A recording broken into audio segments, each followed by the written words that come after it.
सभी को प्रणाम। आज मेरा 32nd डे है यूट्यूब चैनल पे और आज मैं एक जो सोशल या नॉर्मल टॉपिक है क्रिटिकल थिंकिंग, उसके बारे में बात करना चाहूंगी। क्रिटिकल थिंकिंग ये है कि जो नॉर्मल परसेप्शन फैलते हैं दुनिया में, समाज में, कि ये ऐसा हो गया, ये नॉर्मल, ये लड़कियां बाहर नहीं निकलनी चाहिए, हमारे बच्चे को इसने बिगाड़ दिया, इसकी कंपनी सही नहीं है, मतलब कि दूसरों पे ब्लेम गेम डालना या नॉर्मल सोच की चीजों से परे हट जाना होती है नॉर्मल थिंकिंग। क्रिटिकल थिंकिंग ये होती है कि उसके रूट कॉज पे काम करना, कि मेन समस्या क्या है। मेन समस्या ये है कि आपका बच्चा अगर किसी के दूसरे के बहकावे में आ रहा है तो कहीं ना कहीं उसकी इंटेंशन है पहले से ही वो कुछ करने की, तो वो उसी तरीके की वाइब्रेशन को अट्रैक्ट करेगा और वो वैसे ग्रुप खुद ढूंढेगा।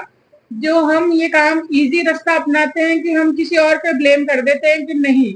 जैसे मैंने एक इंटरव्यू देखा था, जो रेप केस वाला लड़का पकड़ा गया, उसकी माँ वो अपने ही बच्चे का पक्ष ले रही थी कि मेरा बच्चा तो ऐसा था नहीं, सीधा है, समझदार है, हो जाती है ऐसे, मतलब इस तरीके के। तो हर कोई ऐसा ही करे जा रहा है, सब अपना अपना पक्ष रख के निकल लेते हैं और दूसरे पे ब्लेम डाल के साइड हो जाते हैं और रूट कॉज पे कोई काम नहीं करता है।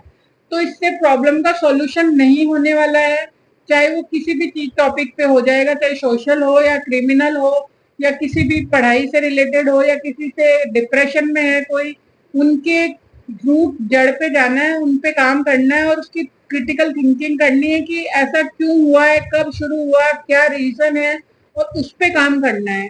जब इस तरीके की थिंकिंग हमारी सोसाइटी में या हम सब लोगों के बीच में अगर आएगी और उन उसके ऊपर डिस्कशन होगा तो हम जो नॉर्मल रास्ते से हट के काम करेंगे और उसके रिजल्ट भी अच्छे आएंगे। ये हर चीज में होता है। जैसे कि बोला जाता है कि अगर आपको नॉर्मल सक्सेस से कुछ ज्यादा सक्सेस पानी है तो जो गवर्नमेंट जॉब में कोई हाई प्रोफाइल जॉब के लिए पढ़ना है, आपको आईपीएस की या आरएस की तैयारी करनी है, तो आपको 12 घंटे पढ़ना पड़ेगा। लेकिन अगर आपको कोई नॉर्मल पढ़ाई करनी है तो 4 ही घंटे पढ़ लोगे या 2 घंटे पढ़ लोगे तो भी रिजल्ट आ जाएगा। तो जितना ज्यादा उसका असर चाहिए होता है या जितना सक्सेस का लेवल हाई होता है, उसका सोच का, पढ़ने का, सिस्टम का तरीका भी चेंज हो जाता है उनका। इसी तरीके से जो अभी चल रहा है सोसाइटी में, उसमें हमको न्यूज चैनल पे या किसी के मैसेज पे ब्लाइंडली फेथ नहीं करना है कि अरे ऐसा चल रहा है, इसके बारे में ये परसेप्शन है। ऐसा बिल्कुल भी नहीं सोचना चाहिए। हमें हमारी थिंकिंग को थोड़ा हाई करना पड़ेगा। इससे ये होगा कि हमारे जो अभी जो 10वीं क्लास के बच्चे ने दूसरे 10वीं क्लास के बच्चे पे अटैक किया है, तो इस तरीके के घर में डिस्कशन होते होंगे उनके घर में, या वो कहीं से सुनता होगा, उसने उसकी नफरत, वो ऐसा नहीं है कि कोई झगड़ा हुआ और किसी का खून कर देगा। वो एक परसेप्शन बनता चला जाता है और वो अंदर से इतना भर जाती है वो चीजें कि उसका आउटपुट इतना खतरनाक आता है। वो इसी वजह से है। अगर हम इस तरीके का डिस्कशन अगर घर में कर रहे हैं और जो लोग सुन रहे हैं ना हमारे बीच में, उनको उसका दूसरा पॉइंट भी हमें समझाना है। इसीलिए बोला जाता है कि घर में सोच समझ के डिस्कशन करने चाहिए इन सब चीजों के, कि कोई सुन रहा है तो उसका उसके ऊपर क्या असर पड़ेगा और उसका आगे जाके उसका वो क्या आउटपुट आएगा। अगर इस तरीके से हम लोग काम करेंगे ना तो बच्चों की मानसिकता चेंज होगी।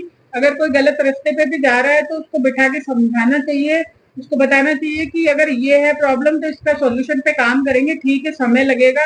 बहुत सारे बच्चे हैं जो टीन एज में हैं या थोड़े ही बड़े हैं, कोई डिप्रेशन का शिकार हो रहा है, कोई ड्रग्स का हो रहा है, कोई किसी की मानसिकता गलत होती चली जा रही है। ये सारी चीजें बहुत सीरियस जो ये टॉपिक्स है, इनके ऊपर बहुत काम करना पड़ेगा। ऐसा नहीं है कि घर में ही उनको बिठा लो या उनके ऊपर बहुत सारी दीवारें क्रिएट कर दो, उनके ऊपर रेस्ट्रिक्शन कर दो। नहीं, एक न एक दिन उसको दुनिया का सामना करना ही पड़ेगा।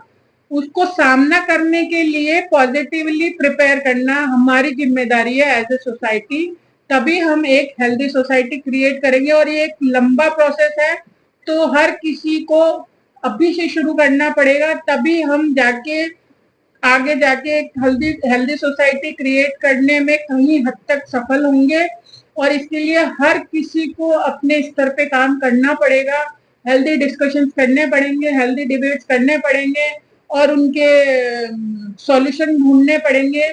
और उनको अपने जो आने वाली पीढ़ी है या जनरेशन है उनको समझाना सिखाना पड़ेगा, तभी जाके हेल्दी सोसाइटी बनेगी। ना कि उनको रोक के जबरदस्तियां करके उनको घर में उनको बांधने, क्योंकि जिस दिन वो खुलेंगे वो अपने दिमाग से चल के वो अपना आउटपुट देंगे, जो कि बहुत गलत भी हो सकता है, सही भी हो सकता है, तो वो डाइस ही होगा।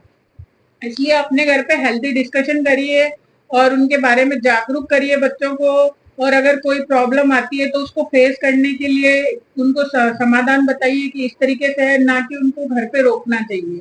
तो इसको ज्यादा लंबा नहीं खींचूंगी मैं टॉपिक को, और यही इस टॉपिक को खत्म करूंगी। तो यही मेरा संदेश है सबको कि जागरूक रहो, समझो, पढ़ो, डिस्कशन करो और हेल्दी सोसाइटी को बनाने में कुछ न कुछ अपना योगदान दो। तो इसी के साथ मैं इसको लंबा नहीं करते हुए आज का टॉपिक यहीं खत्म करूंगी और कल मिलूंगी एक नए टॉपिक के साथ। Till then bye bye, please subscribe my channel, love you all.